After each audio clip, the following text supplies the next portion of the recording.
Hey, welcome to the New England Endurance Podcast. I'm your host, Art Trapotsis, along with my co host, Eric Schenker. Eric, how are you today? I'm doing great, actually. It's we're recording this late March. Some flirting signs of spring, which is pretty nice. So yeah, it's a great time to be in New England, and we're in the final throes of Boston Marathon training as well, which is getting a bit, I can say, mentally challenging. It's a very exciting time in New England for endurance sports. Nice. I'll be out there cheering you on Marathon Monday. Amber Ferreira, that's who we're interviewing today. She's the founder of Granite State Endurance Project. And I'm really excited to learn about this because, as you know, both Eric and I are from the Granite State. And I don't think either of us have actually ever heard of this organization. So we're really excited about it. We heard about it through our previous guest, Andy Gold from State 9 Racing. So Amber is an absolute athletic specimen, which we're going to get into. Her discipline is long course triathlon. She's also a mom, and she has her son on as a guest today as well. And she's also the coach of Granite State Running Team. So this is all based out of New Hampshire. Amber's built this tight knit community of runners and triathletes who train hard and support each other. And we're going to dive into her coaching philosophy. We're going to dive into Granite State Endurance Project and maybe discuss why New Hampshire is like the ultimate training ground for endurance athletes. Best state. Definitely. So Amber, welcome to the podcast. Before we ask our first question, I'd like to tell our audience that it's not every day we get to interview somebody with their own Wikipedia page. Art and I were discussing, could we just get our own, could we just write our own Wikipedia pages? And we're not really exactly sure how it works, but Amber's got a Wikipedia page, and it's probably because she's the 2010, 2014 U.S. snowshoe champion. She's the 2012 world snowshoe champion runner-up. Oh, and by the way, she also won a little triathlon we like to call Lake Placid Ironman, which I have done. Again, I did the triathlon. I'm not so sure what you could call what I did racing the triathlon. But Amber, it's really, really impressive resume. We're happy to have you. But let's start with your story. What's your background? Why did you get into endurance sports? Were you a failed team sport athlete like the rest of us? I did grow up playing soccer, but then I tore my ACL, a ligament in the knee, and I felt like I lost a little bit of an edge there. And I also was just a little bit of an oddball because I would love to run to each soccer practice. So I figured it just was more natural for me to kind of move into running, and I ran at Northeastern.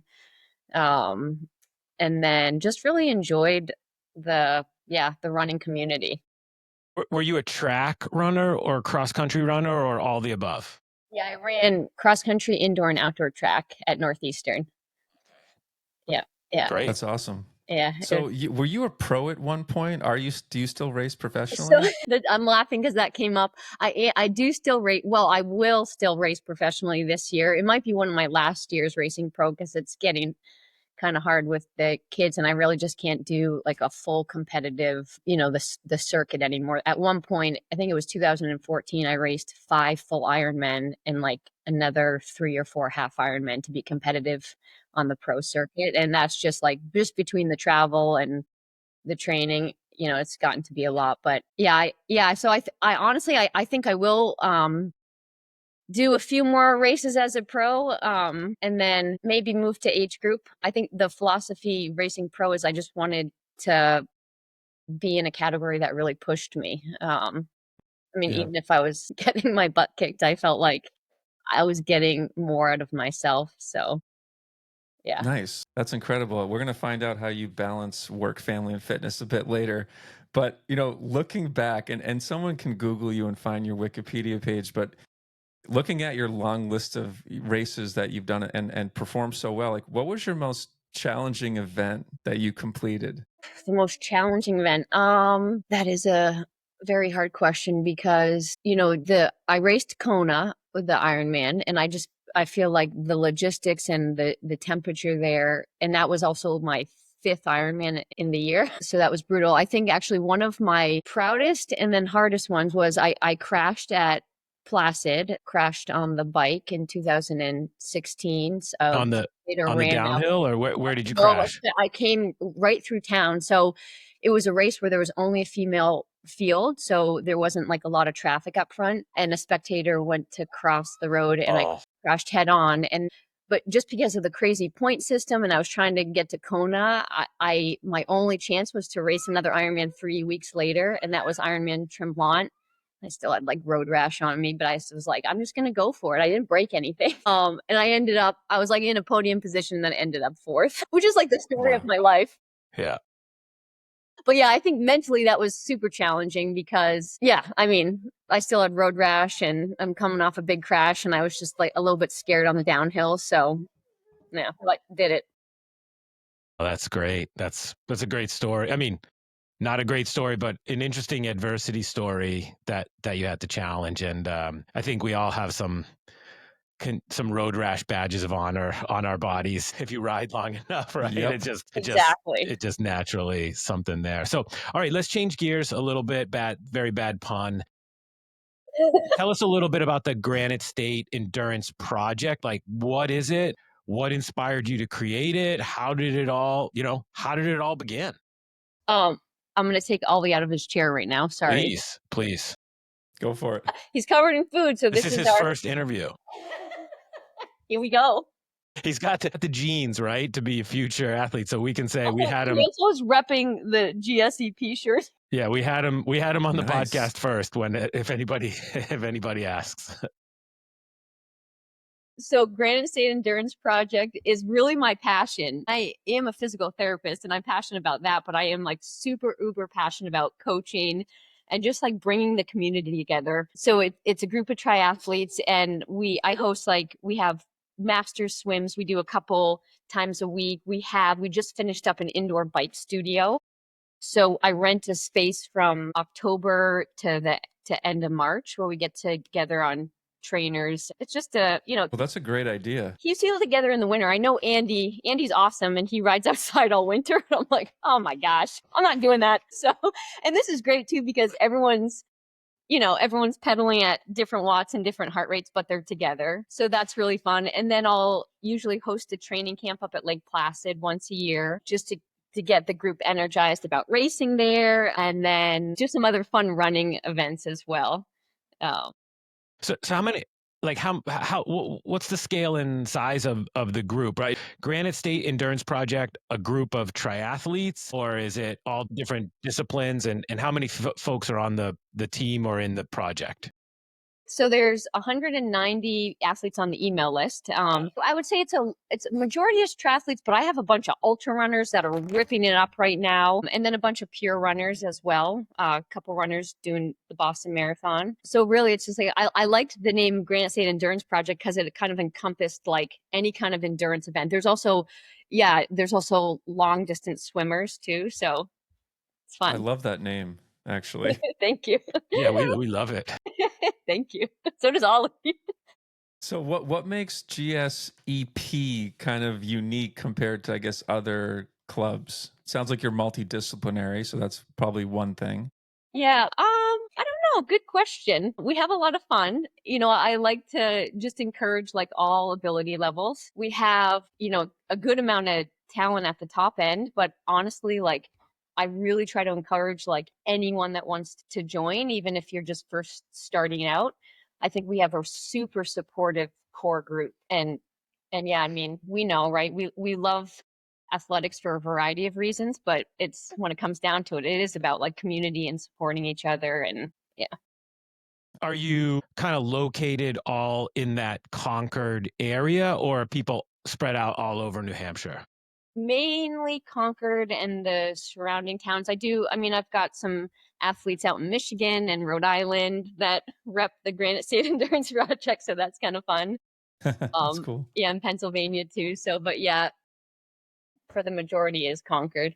Well, good on New Hampshire for Yes. having that kind of core, like, just sort of within that sort of regional Concord area, having such a big group of stud athletes. It's pretty cool, actually, when you think about it. It's so cool. And so I went out to Boulder to train 19 for 6 months. Honestly, I was like, New Hampshire, Concord, New Hampshire is the Boulder of the East. I've I'm never like, heard that. Boulder doesn't have anything on us, and we are just like a little bit nicer.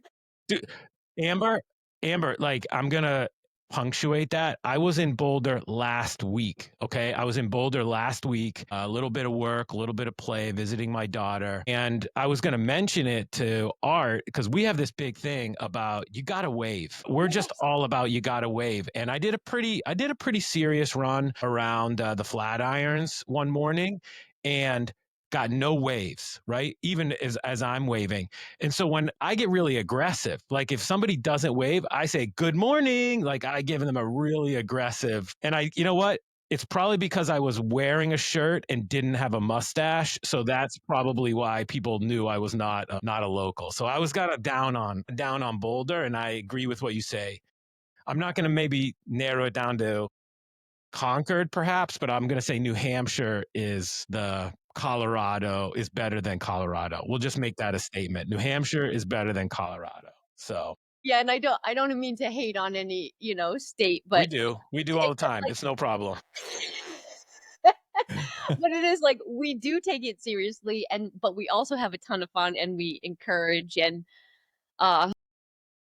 So that's a good, I mean, again, that's a different sort of topic, but it's like, so do you incorporate that to your coaching as well? Because, you're the founder, but you're also, I assume you're the coach. Tell us a little bit about your coaching as part of the program. And then also, do you also coach the Granite State Running Club? Are they the same? Are they different? Talk a little bit about those programs. So I do individual coaching online through the Training Peaks. I'm sure you're familiar with that app. Mhm.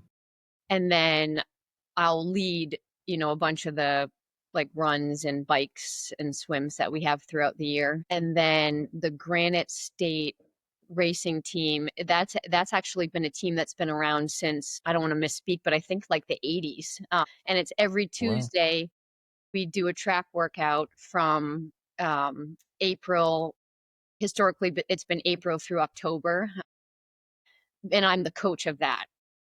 So that's just a fun, like every Tuesday you show up at 5:30 at Memorial Field, and it's this group track workout, which again, everyone's there running around in circles but supporting each other.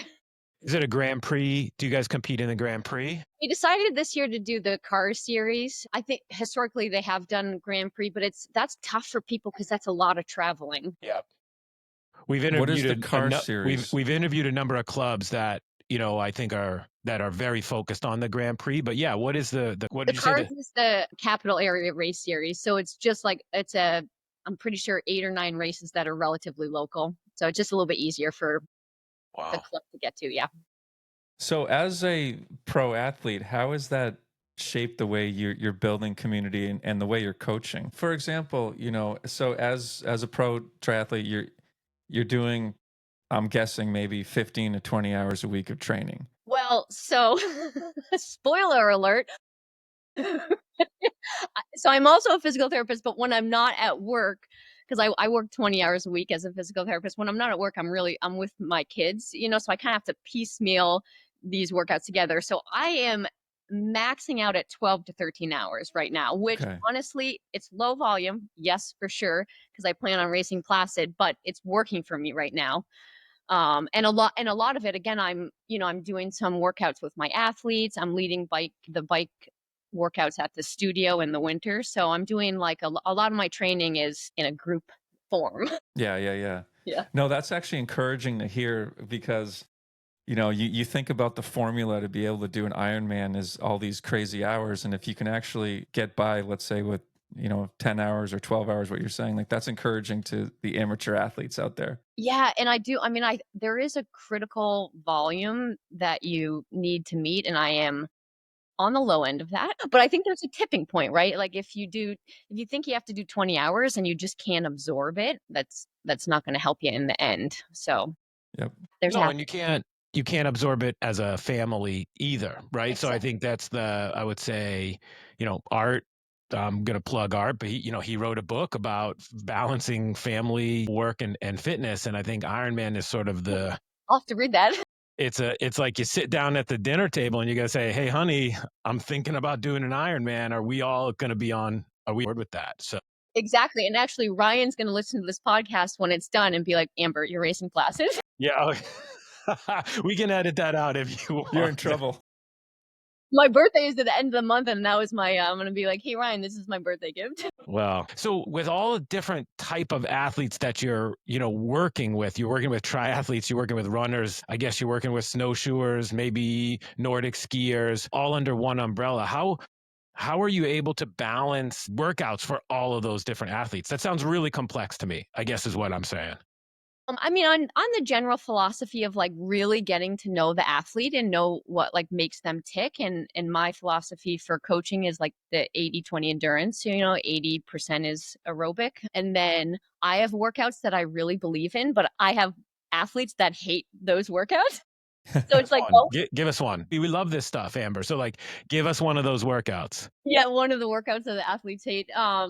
So well, I do. So I love hill repeats. I love Mount Washington too, right? Is on the resume. I've run up it 11 times now, raced up it 11 times. And I think Nice. like running up hills is a great low impact strength activity. A little bit of, they say speed work in disguise. But I have a handful of athletes that like will not do hill work repeats if it's on the schedule. So I have to figure out a different way or, like really try to sell it to them. I'd probably be one of those athletes. I prefer the flats. That's it. So do you have, so you have a group of folks that are training. Are they all training for, I guess, one or two, either running or swimming or triathlons? Like, are you guys focusing on one or two events? Yeah, that's what I meant to add too. We try to do a bunch of team races throughout the year. So the first one coming up for Granite State Endurance Project is Prank the Kank, which is just like a really fun local time trial. Well, we'll probably have like 22 people. Last year, was it last year? Last year we had, no, not last year. The year before we had 24 athletes race Ironman Lake Placid. So Wow. that won't happen this year, but maybe next year. So I try to get like people energized for some of these team races too, because then it's just easier to get groups together for training, and it's just fun to see your teammates out on the race course too. Art, Yeah, have you ever done? I've never done Crank the Kank. I know a lot of folks down here where I live on the North Shore. There's a big group that head up there, but I don't. Have you ever done it, Art? I mean, I've cranked the kank on my own, but not We've in cranked that the event. Kank together, but not in a time trial fashion, let's say. Interesting. It's fun. You should do it. May Might. 15th, I think. So are the ride, like, so you were talking about Tuesday track workouts. Are there organized group rides that you do as well, Amber? And then are they open to the public, or are those really just for people that are members of the Granite State Project? I try to open everything to, anyone that wants to come. I think the group ride dynamics can be a little bit tricky, right? Especially with outside riding, because everyone has their own pace. But we have a solid core group that will get together on like Thursdays and the weekend days. Nice. Do you have a place where you swim as well? We swim at the Concord YMCA. Nice. Even in the winter, you don't have like we have Walden Pond down here where folks go to meet up and train. I love. So I'm originally from Westford, so I used to like jog to Walden Pond, and then that's a great spot. Yeah. Yeah, Do you guys have a Walden Pond up there that you could go to? we have a hot hole. And I mean, in some of I don't do it's really sad. I don't do a ton of open water swimming, especially now. It's logistics and it's just the time of getting there. Yeah. But yeah. So how do you engage with some of the local endurance scene? So you mentioned you might throw out an email or maybe you post it on Facebook or Instagram like, "Hey, we're doing a group ride on Saturday." Is that sort of how that works? And do you do you start that up in the spring? Or I'm just curious, like if I was up in Manchester visiting my parents, could I hop in for a Absolutely. ride or a Absolutely. run?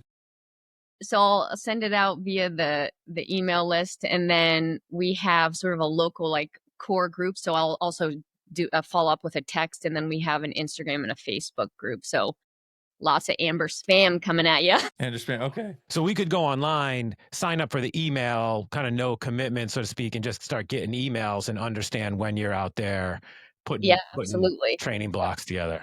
Yep, absolutely. Okay. Cool. You talked a little bit about adversity when we started with your Lake Placid crash, but maybe can you share another? We love adversity stories, but maybe there's an adversity story for one of your athletes that you're really proud of that made it through something. So just give us a little, give us if you could. Well, yeah, there's been so one of my athletes raced Placid a couple years ago. It was her first Ironman, and then she doubled a week later at Maine, crashed on the bike, but got up and finished and actually PR'd, which was Wow. After a crash? after a crash, I know, and she suffered a concussion too. So she's a badass. It's I mean, Jeez. I know. Yeah, no, I know. And that just speaks to like how tough the athlete mindset is. Yeah. Yeah. Amber, it's sort of a strange question, but what is the typical age of your athletes? Do you have younger athletes? Do you have old? Do you have sort of middle age? Like, I'm sort of interested in the group that you've put together, and if there seems to be a thread.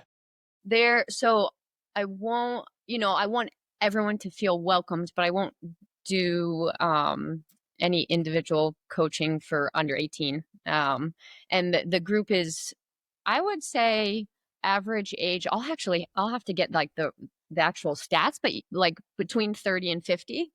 Okay. Yep. Sounds about right. Yeah. That means we're not allowed in the group.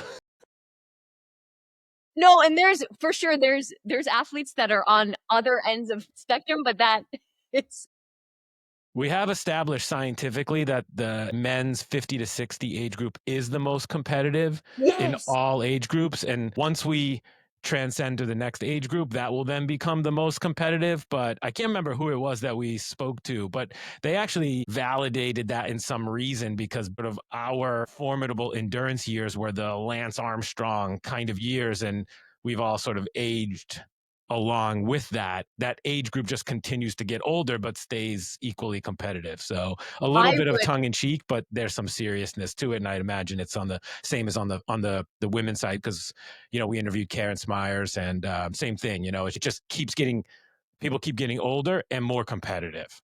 Absolutely. I agree. I mean, I ride with some guys that are, 50, 60 years old cyclists, and they are uber strong.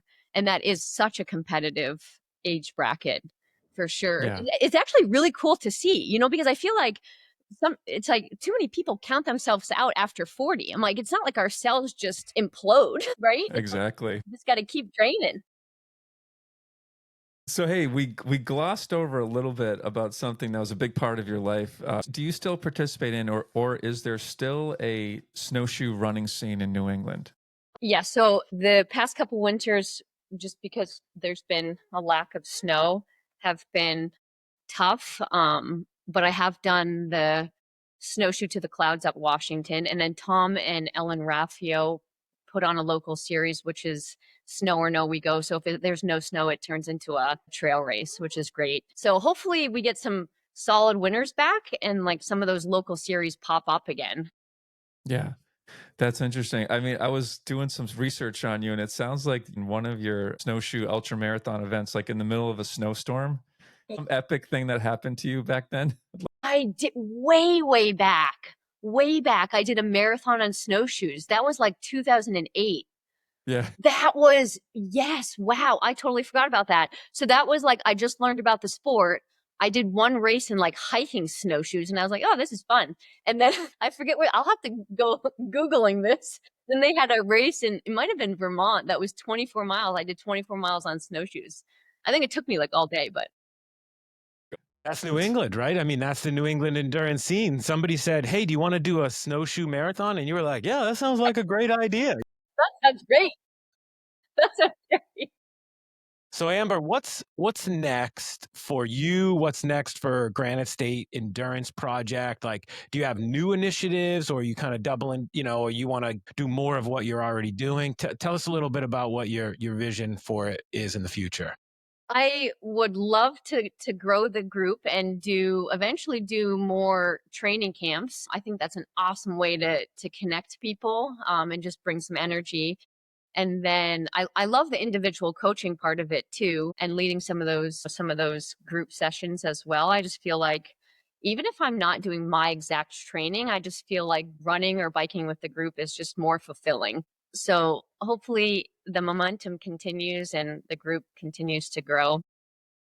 If someone's listening to this and was thinking about joining, how do they go about doing that? And what type of athlete? It sounds like you take beginners and masters athletes and whatnot, but how do we go about joining?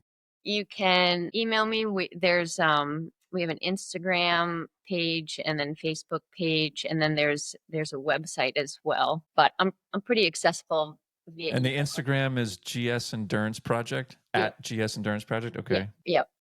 Yeah, we'll put that all in the show notes. But Yeah. is there a cost to joining? So I do. I don't. I don't mandate it. You know what I mean? I want to like welcome everybody. $50 fee for the year, but also includes like I'll try to get something from our sponsors. Last year we did arm sleeves. This year it included a Zoot singlet. So Nice. Who are your sponsors? so Juice Performer, Infinite Nutrition, Rudy Project, Roca, Delta Dental, and then there's a new one this year. Omius. Oh yeah, that's right. Very good. Yeah. Good. We were going to ask a question about, being a mom and how you balance it. But if anybody's watching this on YouTube, they're going to see how you balanced it.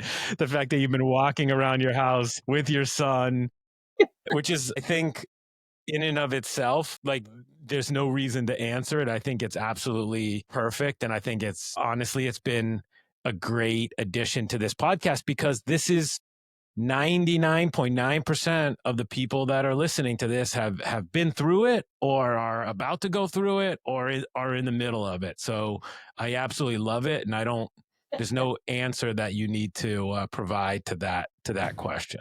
Well, I will say like one of the heartbreakers with kids is like you're torn, right? I want to spend all the time with them, but I also want to continue to pursue my passion. And I do feel like taking them on runs because I do like the majority of my running with Ollie and then previously with Charlie, and just having them watch me, I feel like that's gonna add up to them hopefully pursuing athletics and But it realizing does not guarantee that they'll be an endurance athlete, as Eric and I can attest to. yeah. So yeah.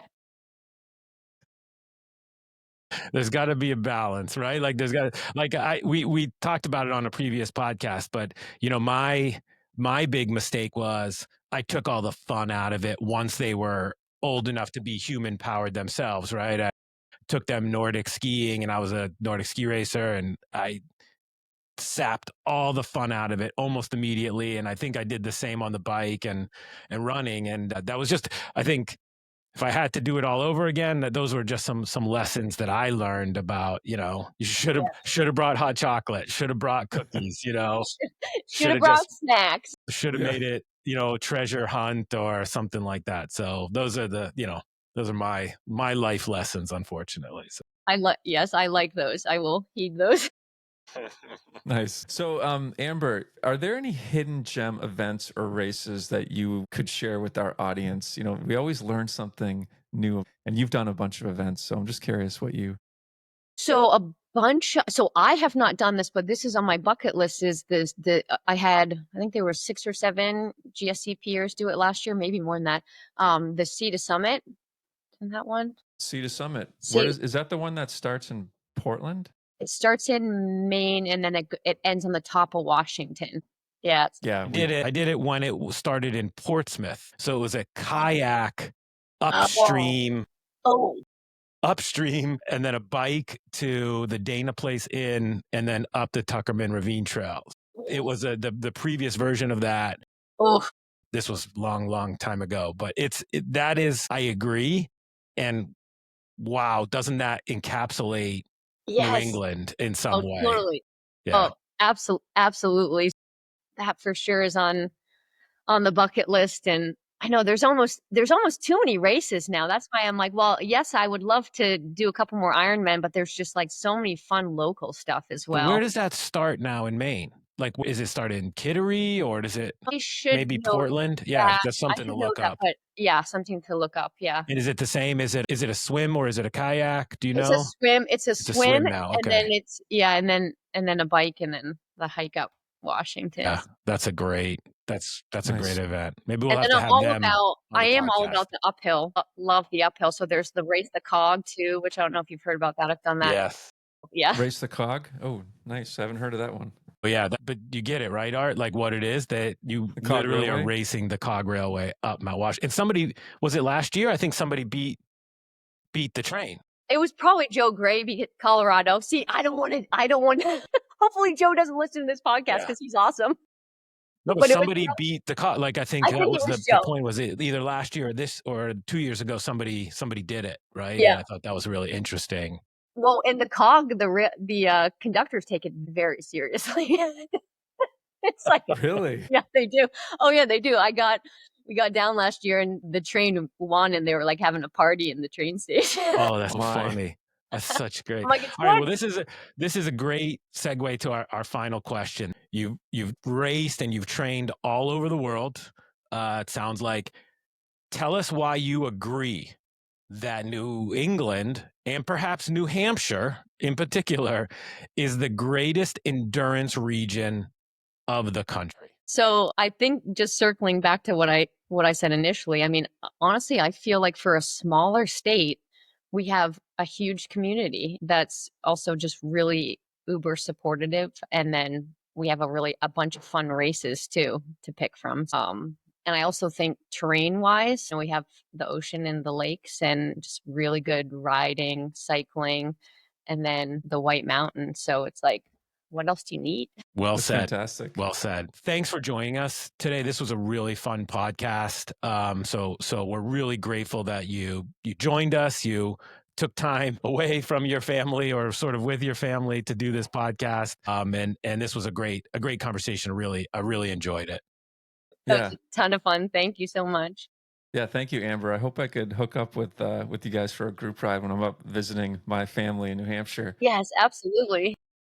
But in the meantime, I'm glad we connected through Andy. It was great to hear about the Granite State Endurance Project and the Granite State Running Club, and really appreciate you coming on. We'd like to thank our sponsors, which are Lark Fine Foods, a 100% women-owned specialty food business that makes these delicious cookies, and The Everyday Athlete, a book about balancing work, family, and fitness, which Amber is doing really well. I think We'll you just send you need a to copy. sign a copy. I don't think you need to buy it, Amber. I think you might write the sequel to it. So for those that want to learn more, get involved or get connected with Amber, we have 3 Instagram accounts: GS Endurance Project, Run GSRT, and Amber D Ferreira. And don't forget to subscribe to our podcast on Spotify, Apple, YouTube, etc. And until next time, keep pushing your limits, get out there and drop some hammers, and explore the beautiful terrain of New Hampshire. Thanks, Thank Amber. you. Thank you. Thank you.